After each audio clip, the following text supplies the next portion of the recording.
In 2022, a retired schoolteacher from Florida did the math. She had been living alone since her husband passed. The house needed repairs she couldn't manage herself. Groceries needed buying. Medications needed organizing. And a cruise line had just sent her an offer for an annual unlimited sailing pass. She ran the numbers.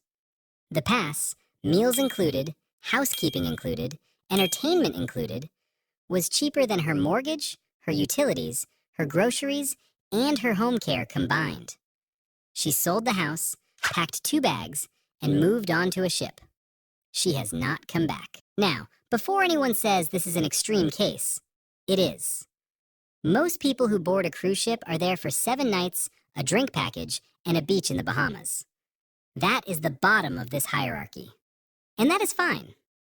But the distance between that experience and the top of what this industry has built is one of the most underestimated gaps in the entire travel world. At level 1, you share a cabin with a porthole the size of a dinner plate and eat at scheduled sittings with 3,000 strangers. At level 7, 165 families in the world have given up fixed addresses entirely and live, permanently, on a moving ship. Their home address is a set of GPS coordinates that changes every morning. Same category, completely different civilization. Here is what most people miss about cruise ships. They think the product is the destination, the beach, the port, the excursion. The ship is just the vehicle. That framing is accurate at the bottom of this hierarchy and completely wrong at the top. Because somewhere between level 3 and level 4, the ship stops being the vehicle. It becomes the destination. And by level 6, the destination has ceased to matter entirely because the people on board have stopped caring where they are going. Let's get into it.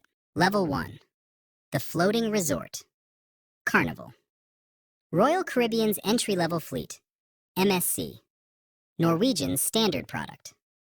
This is where the industry lives in terms of volume, and the numbers are staggering. Carnival Corporation alone carried approximately 13 million passengers in 2023. These ships exist to move the largest number of people to a desirable location at the lowest viable price, and they are extraordinarily good at exactly that. A 7-night Caribbean sailing on a level 1 ship starts at roughly $500 to $900 per person in an inside cabin, depending on season and how far ahead you book. That is less than most mid-range hotels charge per night in any major city, with 3 meals a day included. The ships themselves are among the largest moving objects ever constructed. Royal Caribbean's Icon of the Seas, launched in early 2024, carries approximately 7,600 passengers and displaces over 250,000 gross tons. There are water parks. There are roller coasters. There are 20-something restaurants and a casino the size of a suburban supermarket. What there is not is space. Inside cabins run 150 to 180 square feet. The hallways are narrow. The elevators are always full. The pool deck at 11 a.m. on a sea day looks like a beach that forgot to have a beach. You are sharing this vessel with between 3,000 and 7,000 other people who all had the same idea. The ship is also engineered to fill every hour of your day. There is an activity schedule that starts at 7 a.m. There is a DJ at the pool by 11. There is always something happening, somewhere, loudly. Because the operators know that a bored passenger is a passenger who is not spending at the bar or the casino. Silence is a revenue problem at level 1, and it is solved aggressively. Who is this for? A family of 4 who wants a week in warm water without planning any of it themselves.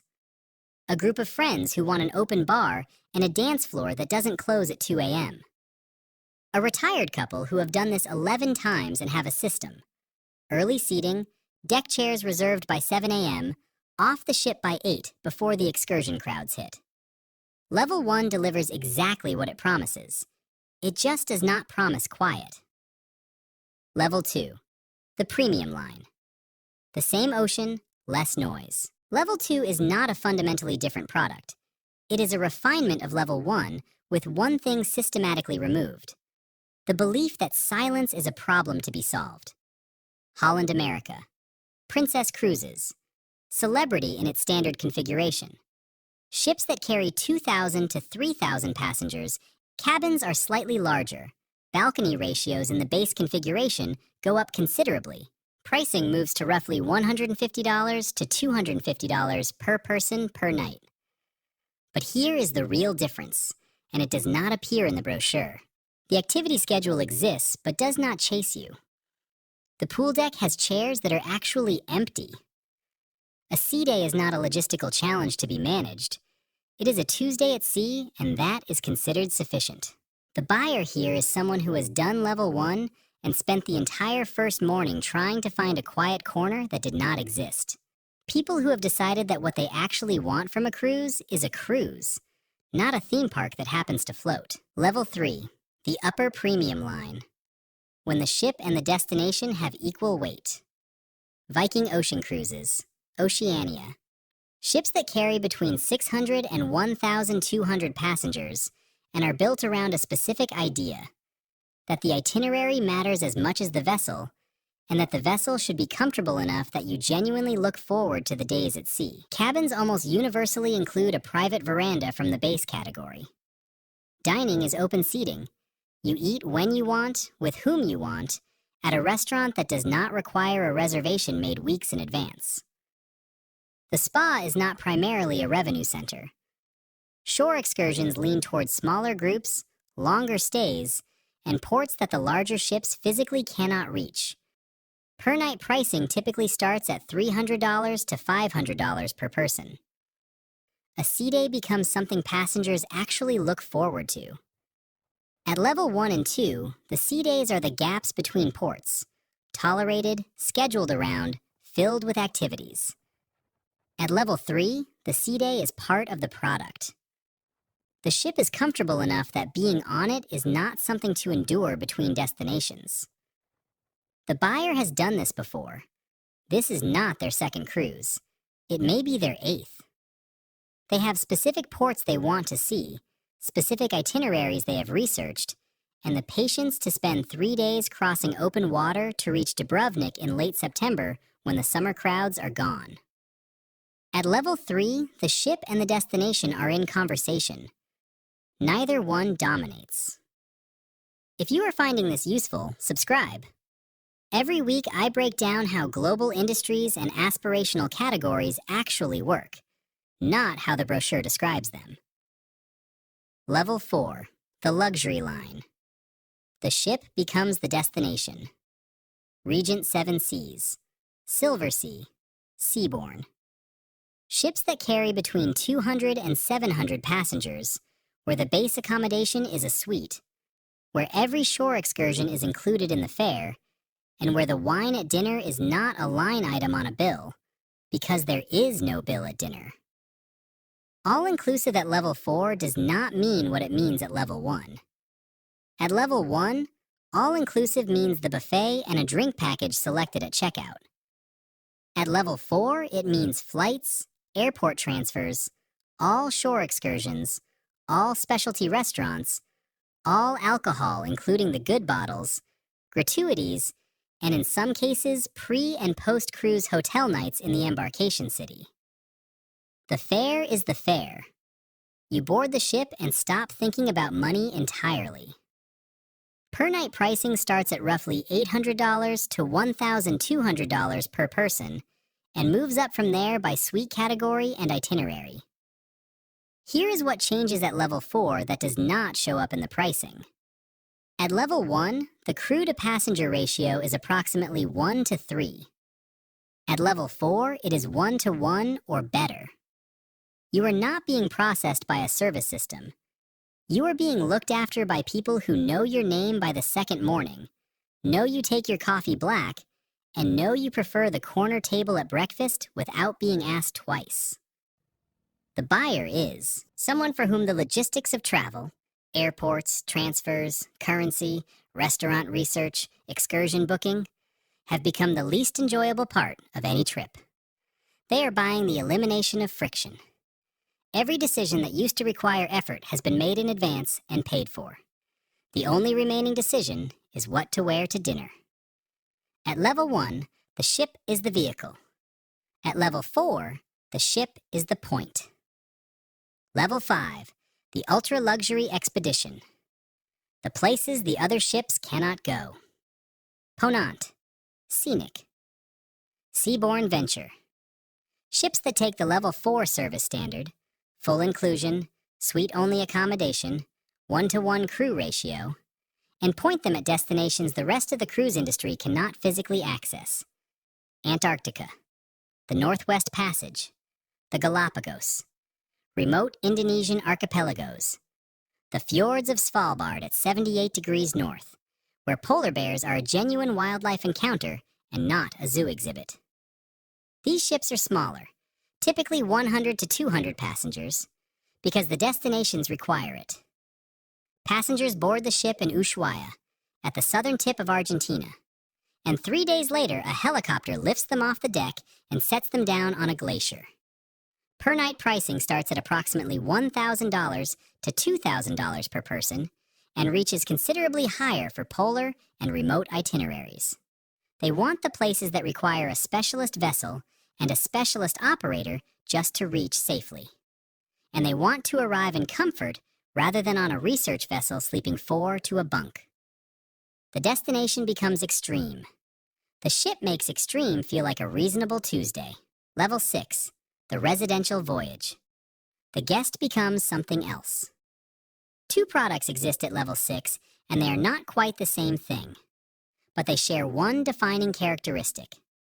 The distinction between guest and owner has begun to dissolve.